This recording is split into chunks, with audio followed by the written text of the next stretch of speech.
오늘 말씀을 통해서도 주님께서 우리에게 주시는 은혜가 있을 줄로 믿습니다. 제가 늘 설교를 시작할 때 이렇게 표현하고 이렇게 선포하고 설교를 시작하는데요. 하여튼 정말 은혜가 있을 것입니다. 예.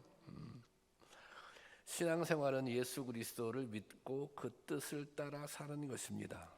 그 뜻을 따라 산다고 하는 것은 예수님을 믿고 예수님의 가르침대로 사는 것입니다. 성도에게 있어서 가장 중요한 것은 신앙 고백인데 이 신앙 고백은 예수는 그리스도라고 하는 고백입니다. 예수는 그리스도이시다. 예수님이 그리스도가 구세주거든요. 예수님이 구세주가 되신다. 예수님이 구원자가 되신다. 그것이 중요한 성도들이 가져야 할 믿는 자들의 신앙 고백입니다. 그리고 또 우리는 하나님을 또는 예수님을 주님 이렇게 부르잖아요.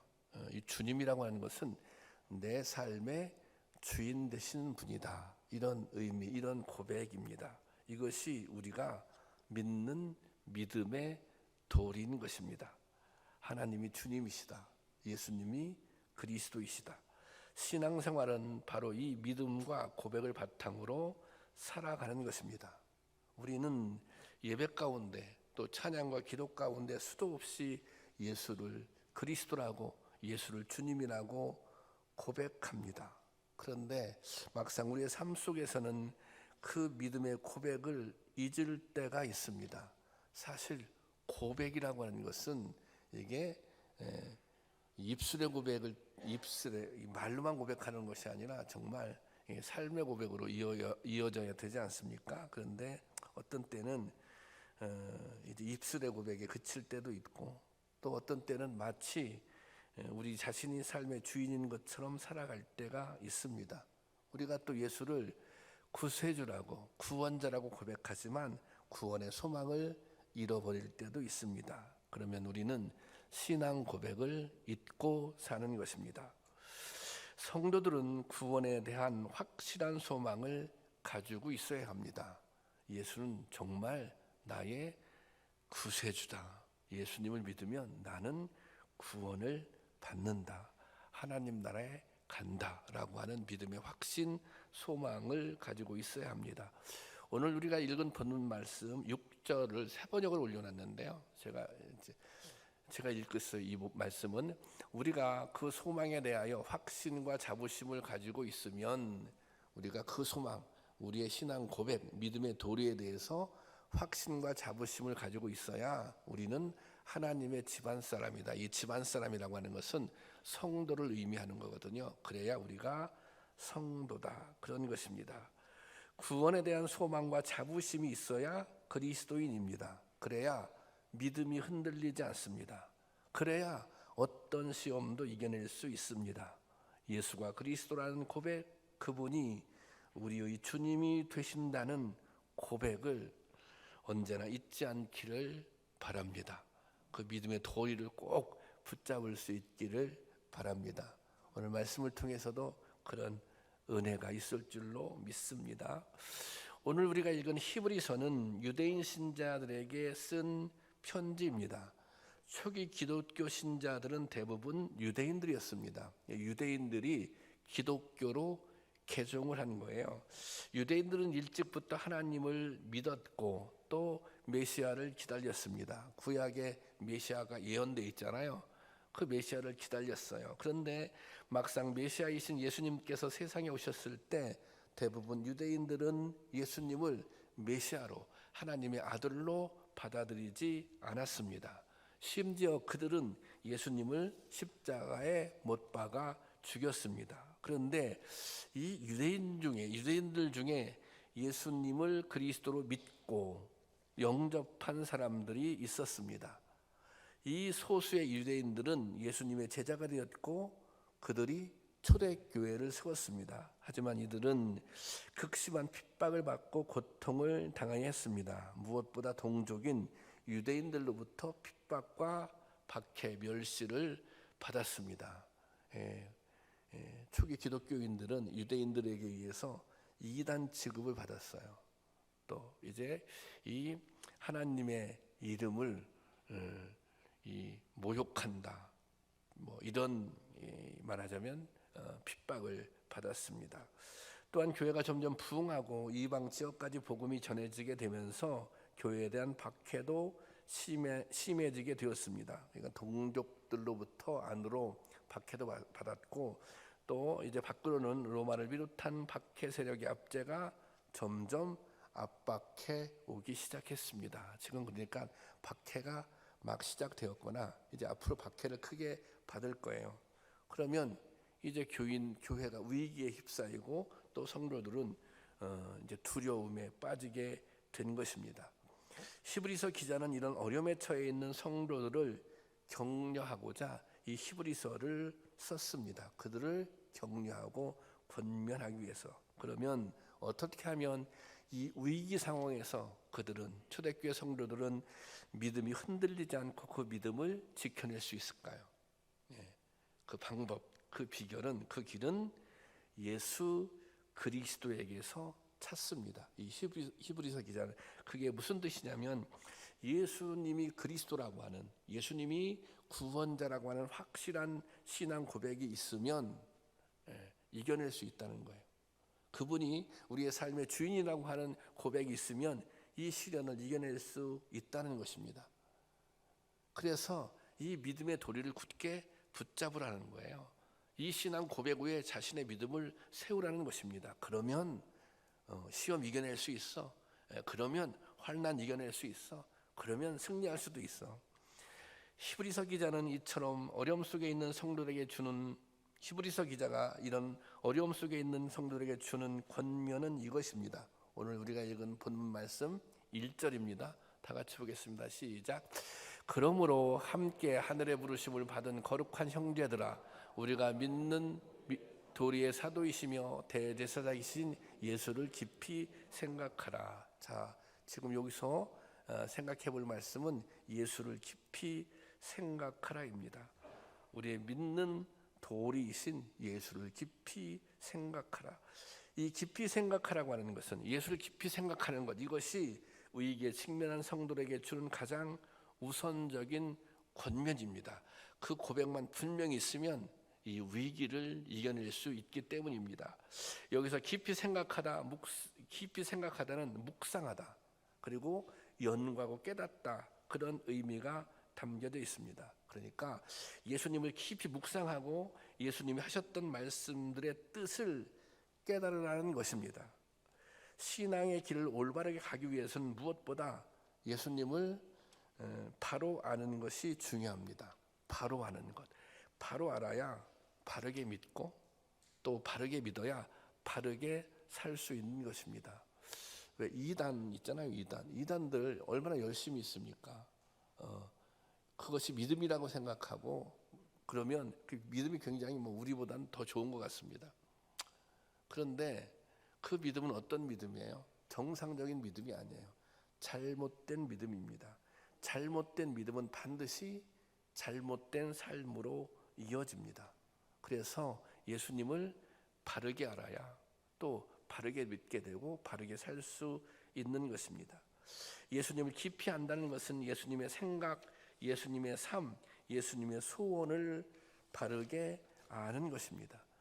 예수님을 잘 안다고 하는 것은 예수님의 생각, 또 예수님의 예수님의 삶, 또 예수님의 기대, 예수님의 소원을 아는 것입니다.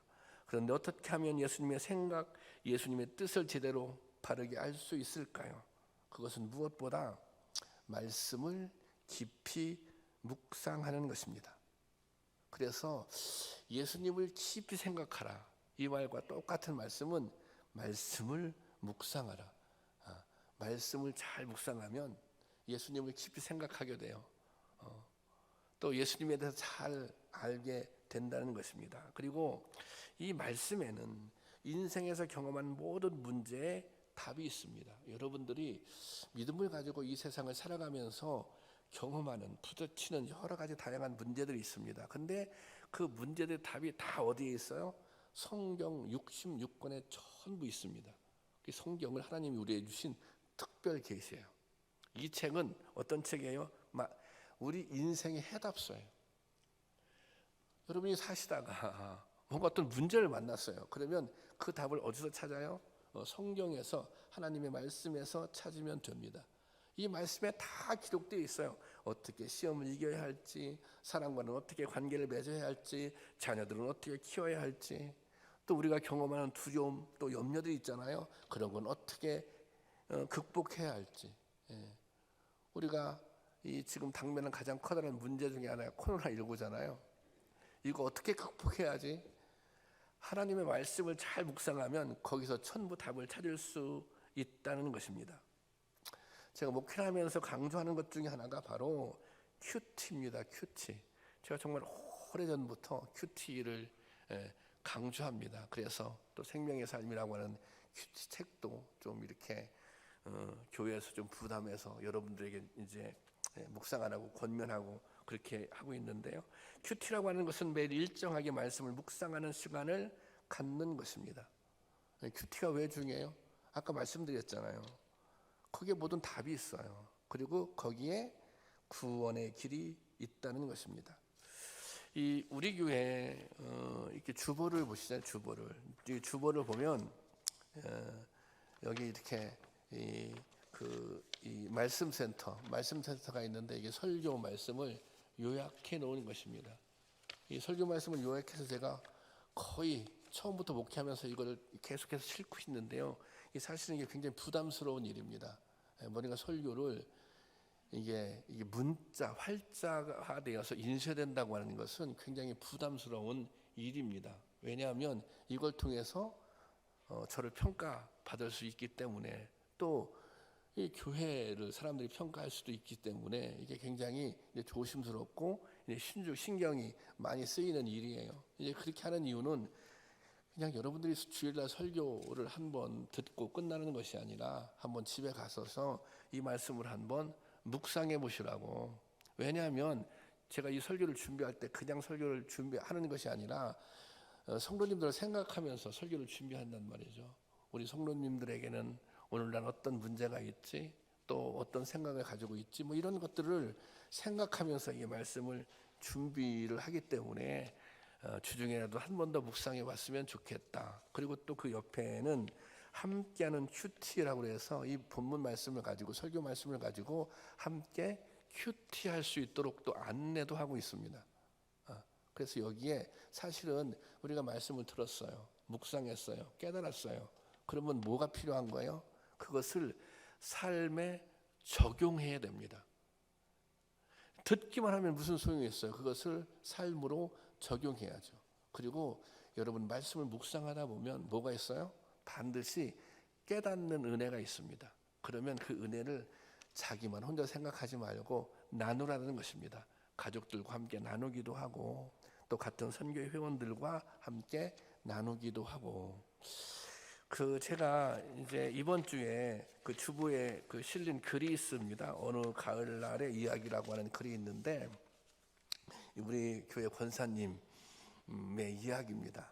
이 권사님이 2주 전인가 3주 전인가 제가 욥기를 설교했잖아요. 이 욥기 설교를 들었어요. 욥기 설교를 듣고 이제 이 말씀을, 이제 그분은 늘 이제 큐티를 하시는 분인데, 이제 이 말씀을 묵상하고 큐티를 하던 중에 이분이 그런 은혜를 받은 거예요. 말하자면 이런 거예요.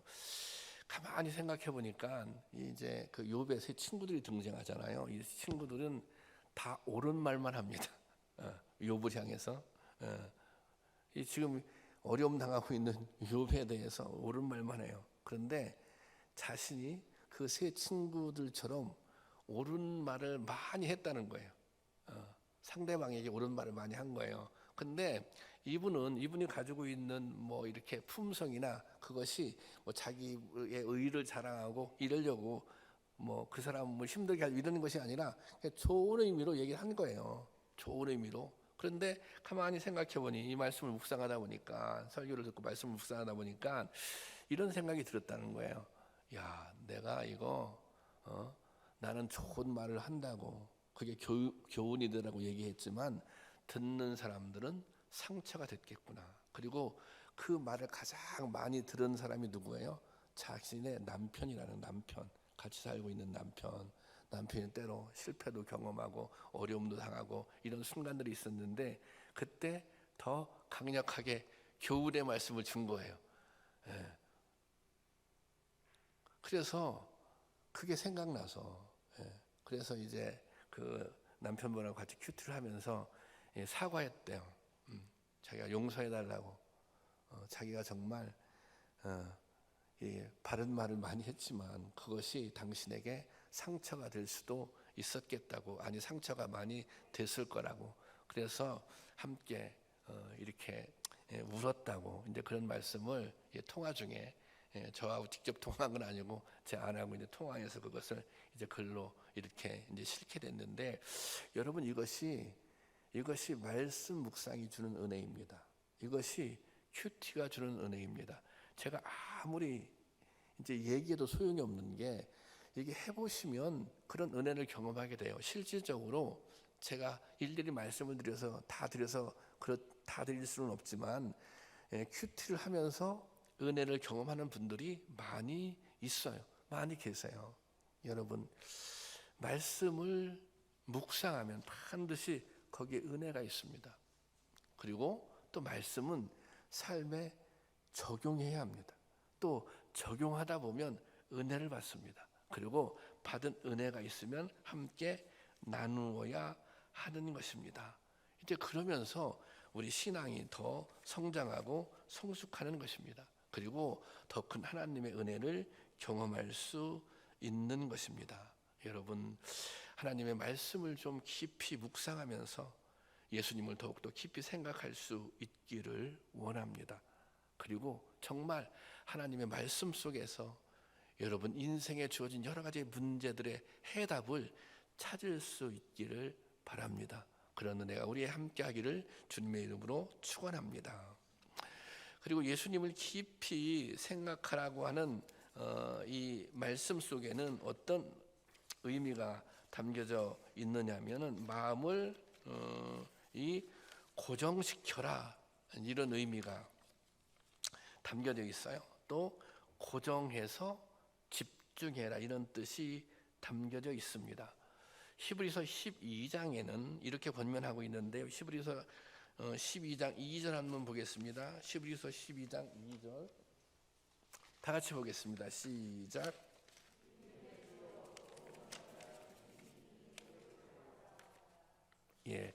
여기서 보면 믿음의 주여 또 온전케 하시는 이인 예수를 바라보라, 이제 그렇게 기록하고 있잖아요. 여기 보세요. 믿음의 주여 또 온전케 하시는 이인 예수를 바라보라 그랬습니다. 그런데 이 영어 성경으로는 이게 이렇게 이제 그 번역이 됐어요. 여기서 예수를 바라보라, 여기 보면 픽스라고 하는 단어가 나오죠. 이 픽스라고 하는 단어는 고정시키다, 그런 뜻입니다. 그러니까 시선을 예수님께 고정시키는 것입니다. 바라본다고 하는 것은 시선을 예수님께 고정시킨다는 것입니다. 이게 시선을 예수님께, 눈을 예수님께 고정시키라는 거예요. 이 말은 다른 말로 얘기하자면 우리의 삶의 목표가 뭐예요? 우리의 인생의 최종 목표가 뭐예요? 그것이 예수 그리스도여야 한다는 것입니다. 그래서 그 예수 그리스도로 향하여 눈을 떼지 말라는 거예요. 예수님을 향해서 그 시선을 집중하라는 것입니다. 제가 지금 그 사진 좀 한 장 올려주시겠어요? 이게 이제 플로렌스 체드릭이라고 하는 이렇게 영국 해협을 건넌, 왕복으로 건넌 몇 년죠? 1950년인가요? 최초의 여성입니다. 그런데 이 여성은 이제 처음에 이제 이 영국 해협을 건너 시도를 했어요. 근데 뭐 준비를 아주 열심히 했어요. 준비를 열심히 해서 뭐 체력이라든지 뭐 이런 거 다 준비돼서 이제 건너가기 시작했어요. 그런데 800m를 앞에 놓고 포기를 합니다. 800m를 앞에 놓고 왜 포기하느냐면 체력이 떨어져서 포기하는 게 아니에요. 앞에 안개가 끼어 있어가지고 목표물이 안 보여서 포기한 거예요. 그래서 다시 2개월 있다가 도전을 합니다. 2개월 있다가 2개월에 도전했는데 그때도 마찬가지로 안개가 또 끼어 있는 거예요. 그 지점에 가니까.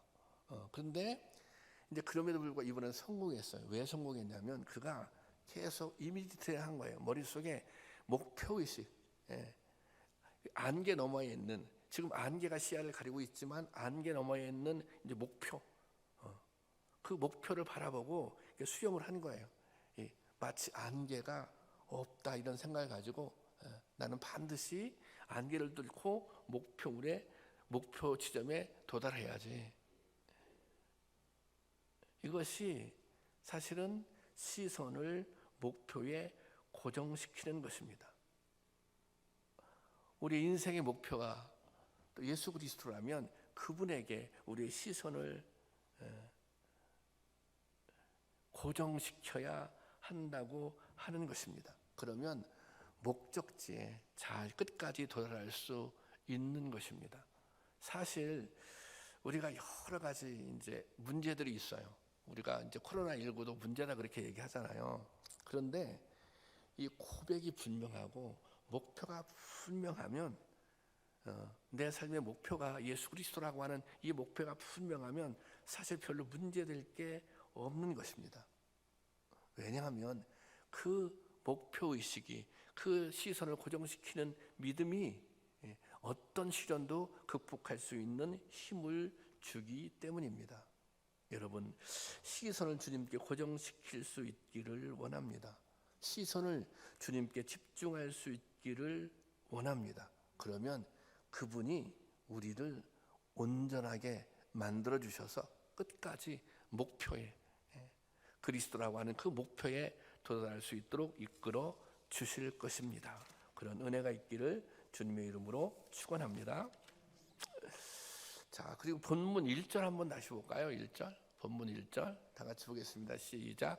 그러므로 함께 하늘의 부르심을 받은 거룩한 형제들아, 우리가 믿는 도리의 사도이시며 대제사장이신 예수를 깊이 생각하라. 자, 여기 보면 예수를 깊이 생각하라. 그런데 그 앞에 대제사장이신 예수를 깊이 생각하라, 그렇게 기록하고 있습니다. 이게 굉장히 중요한 의미가 있습니다. 여기서는 예수님을 뭐에 비유하고 있어요? 대제사장에 비유하고 있어요. 왜냐하면 이때 성도는 대부분 유대교 출신 성도들이기 때문에 대제사장이 어떤 역할을 하는지를 너무너무 잘 알고 있었어요. 그래서 예수님을 뭐에 비유했어요?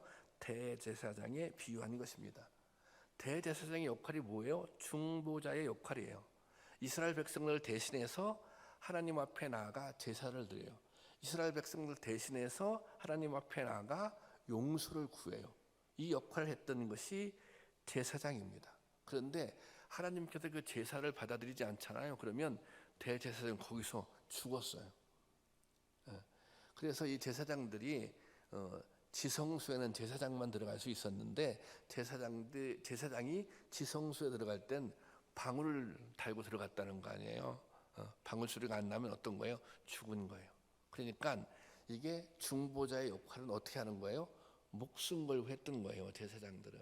그런데 예수님이 그렇게 하셨다는 거예요. 예수님이 중보자가 되셨어요, 하나님과 우리 사이에. 그런데 예수님은 그 중보자 역할을 감당하기 위해서 어떻게 했어요? 십자가에 못 박혀 돌아가셨다는 거예요.